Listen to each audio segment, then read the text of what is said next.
बिस्मिल्लाहिर्रहमानिर्रहीम। अस्सलाम वालेकुम नाज़रीन, नई अपडेट में खुश आमदीद ख़वातीन व हज़रात। और यहाँ पर आपको बताएं कि महकमा मौसमियात ने शहरियों को आगाह कर दिया है कि वो तैयार रहें, क्योंकि पाकिस्तान में एक बार फिर से बारिशों का नया स्पेल आने को तैयार है।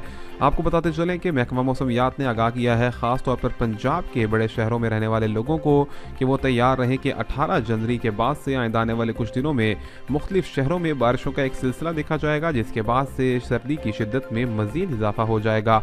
इसी के साथ साथ उन्होंने ये भी कहा है कि खैबर पख्तूनख्वा के पहाड़ी सिलसिलों में भी बर्फबारी के साथ साथ बारिश होगी, जिसके बाद दर्जा हरारत के अंदर खासी कमी देखी जाएगी। और अगर हम बात करें यहाँ पर सिंध के शहरों की, तो कराची शहर में भी बारिश का इम्कान जाहिर कर दिया गया है। महकमा मौसमियात ने बताया है कि आइंदा आने वाले दिनों में कराची का मौसम खासा तब्दील देखा जाएगा और दर्जा हरारत में कमी के साथ साथ शहरियों को आगाह किया गया है कि वो अपने लिए गर्म कपड़े मजीद निकाल कर तैयारी कर लें, क्योंकि शहर में मजीद सर्दी पड़ने वाली है। ख़वातीन व हज़रात, आपको बताते चलें कि ये भी बताया गया है कि जो बारिशों का सिलसिला है ये मगरबी हवाओं का एक नया स्पेल है, जो कि बलोचिस्तान की जानिब से पाकिस्तान के अंदर दाखिल हो रहा है। और इसी के साथ साथ आइंदा आने वाले दिनों में मुख्तलिफ शहरों के और मुख्तलिफ पंजाब के अजला में बारिशें देखी जाएंगी। मज़ीद अपडेट से जुड़े रहिए, चैनल को सब्सक्राइब, लाइक और शेयर करना मत भूलिए।